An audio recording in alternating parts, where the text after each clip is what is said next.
Hey guys, uh, it's me again. I am actually at the property right now, the property that I bought about a year ago, and I'll show you a little piece of it. And the little tiny house site is right up there is where my tiny house is gonna go.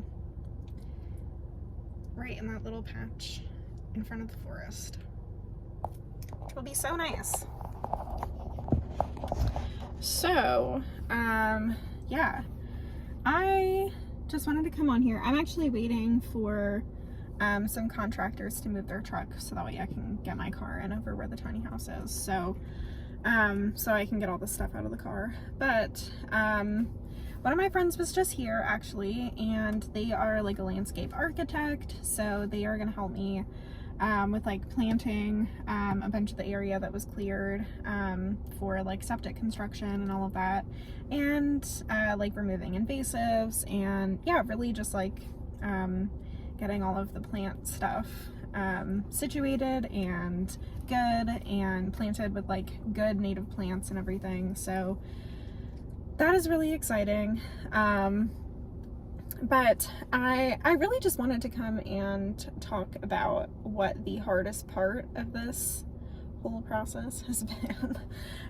Because honestly, yesterday I was feeling like really emotional about it. And I don't know, I just haven't really like seen, anyone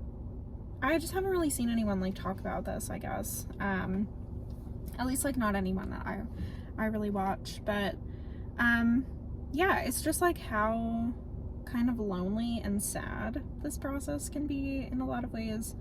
I mean, I bought this property myself. I've kind of done everything myself. I mean, not like the literal, there's a little bug in this car. Go,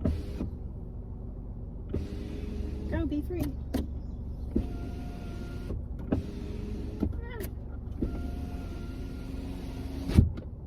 Okay, he's out now. Yeah, okay, so I just kind of wanted to talk about how like kind of really hard this whole process has been. And I feel like a lot of the people that I watch, I mean, I love them, but they make it look overall really easy. And I mean, to be fair, almost all of these people have like much more involved like DIY skills and things than I do. And so I do think that is like a big part of it, is like being able to problem solve correctly in the first place for things. I do think makes a really big difference in like, you know, your overall confidence, your overall like ability to like see a problem and like know how to fix it. But I think also a lot of those same people, because they have that confidence maybe, or just because they're like more experienced with this kind of stuff, you know, with like building, construction, all of these things, they also kind of seem to like not mind doing it alone. And I find it really interesting, honestly, that I've like even really had any struggle with this, because historically I really like doing things by myself. I feel the most comfortable often, you know, going out by myself, going places by myself, going on vacations by myself, going on outings by myself. I really tend to overall like my own company. And I was really excited to like buy a property myself. That's like always been a really big goal of mine. I don't really ever plan on like getting married in the typical way. I'm polyamorous actually, so I typically have like more than one partner. I don't really like enmesh our finances. I don't really like do that sort of thing in general. I have lived with partners in the past. I really don't have any intention of ever like sharing a living space so directly.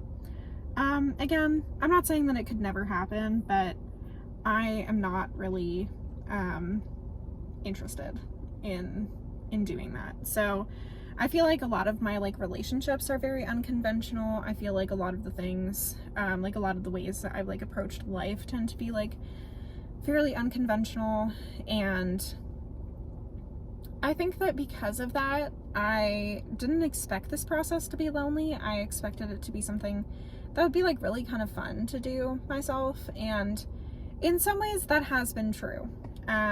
It's not all bad. I don't want to make it seem like it's all bad or that I've like hated this entire process or anything like that, because that's not really like an accurate representation of how I feel either. But I think that I really fucked up in some ways, which is like I really didn't go out of my way to like meet people in this area. I have met a lot of my neighbors, but I also like haven't really leaned on them as much as I think I could have or should have.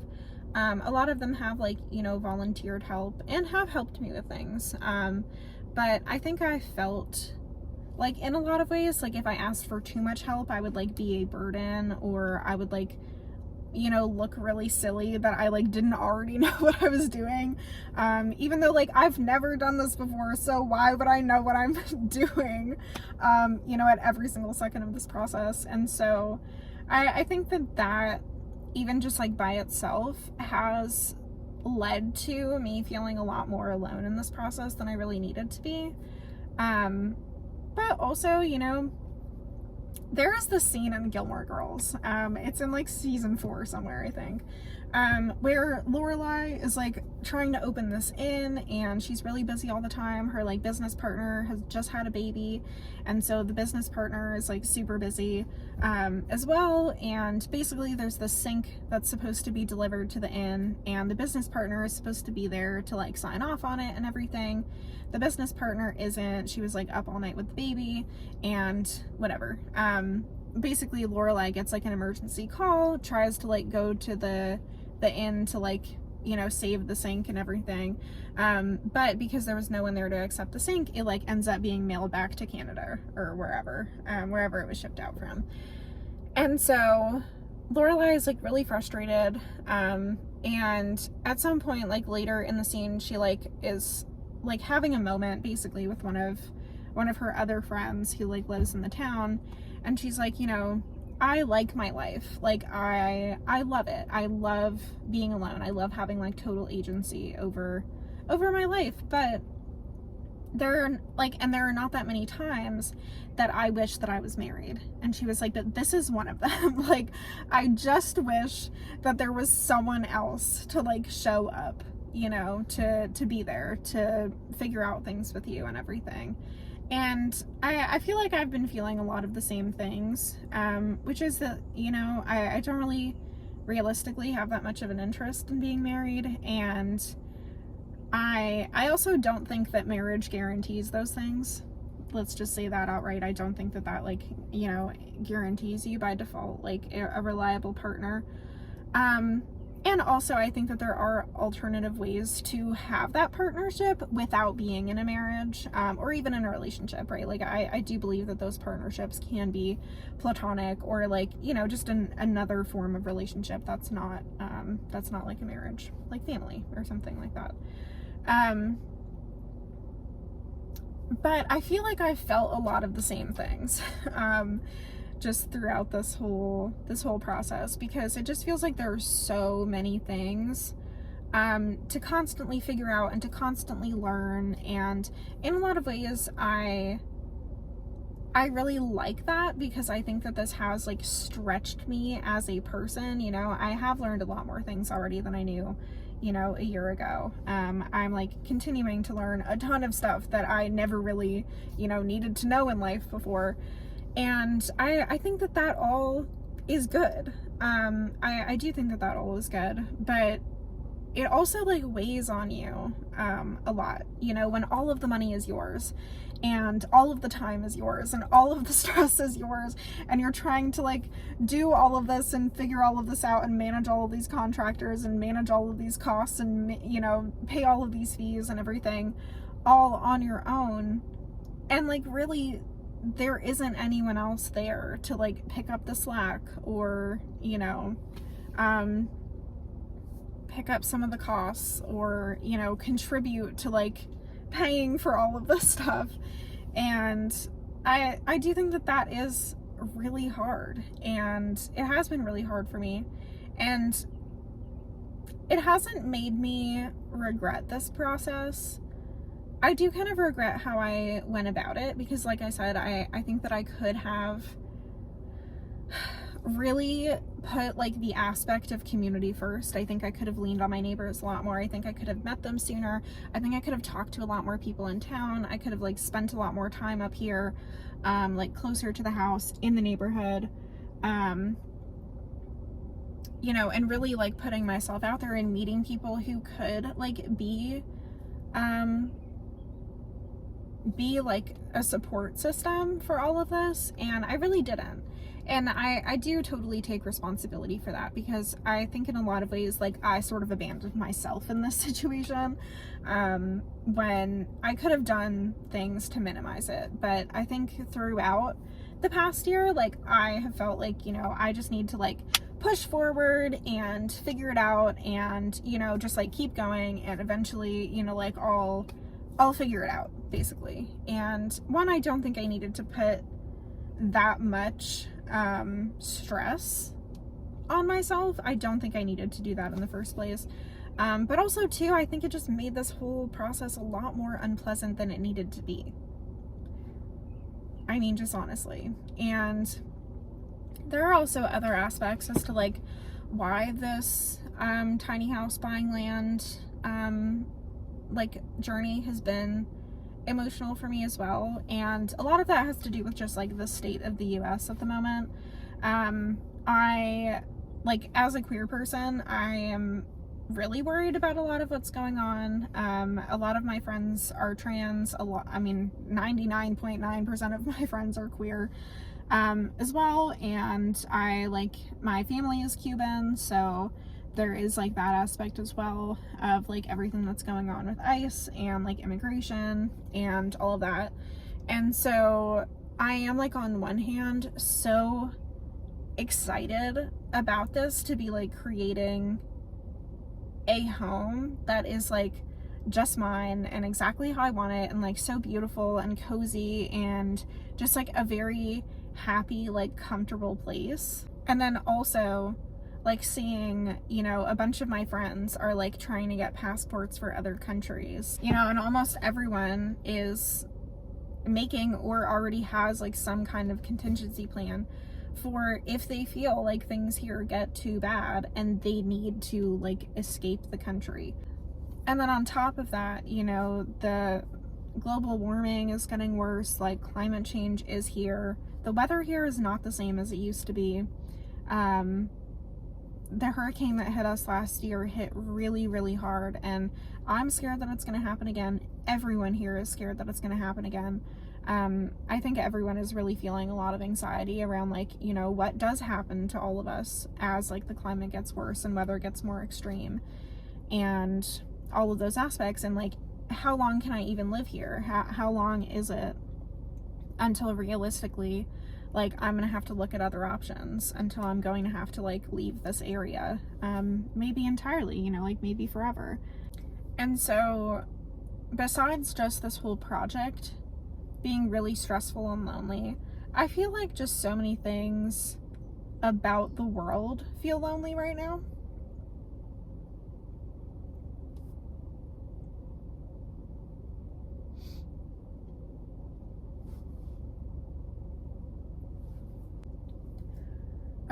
I was not trying to cry on this Friday morning. Yeah, just a lot of things feel really lonely and really scary, and, you know, just really sad, honestly. And so I do think that that like adds to a lot of questions of like, yes, again, like, that doesn't entirely take away my excitement about this project. And I think in a lot of ways, honestly, like, it has really, especially now when I can really start like working on some cool projects, it is like turning into a good outlet, like a good creative outlet, a good like doing things with my hands outlet. a good, like, trying new stuff and, you know, being able to really, like, focus on something that I'm passionate about outlet. But then also, like, at that same time, like, in a lot of ways focusing on this house while, like, it feels like the world is on fire, in so many ways, it feels petty, you know. It feels silly. It feels like so lightweight in the scheme of things, and I really strongly, like, so deeply believe that we all need like happiness and joy in our lives, like, regardless of what's going on. I just think that it's, like, vital to, you know, like, your survival as a person. But, you know, in all of the, like, joy and creativity of, like, creating this little home for myself, I feel that I have so many questions that are bigger. Yeah, like, what does it mean that, like, people like me, like, you know, are made to feel so unsafe living in the US, and, like, on purpose by people who hate us? And that's really hard to grapple with. Like, what does home mean as, like, a lot of places get, you know, more extreme and have, like, see a lot more effects from climate change, from pollution, and all these things? Like, what does home mean, and how is that going to change over time, you know? And I think that those are all really big questions that a lot of people have, but I don't know, I've just found myself thinking about all of this a lot throughout this whole process of, like, buying this land and doing all of this work to put the tiny house on it and to do all of these things. Anyways, so if you're still here, thanks for listening. I appreciate it. I feel like that got way more serious than I was originally intending, but I think it is, like, important things to mention, and I don't know, just, like, kind of a surprising, I won't say, like, side effect of this project specifically, but side effect in a lot of ways, like, for me personally, as to, like, how this project has, like, affected me with everything else going on in the world, in the US specifically, politically and everything. Anyways, I will see you guys next time. I think the contractor guys are about to leave, so I'm gonna move this car and get some of this stuff unpacked. But I'll see you guys next time.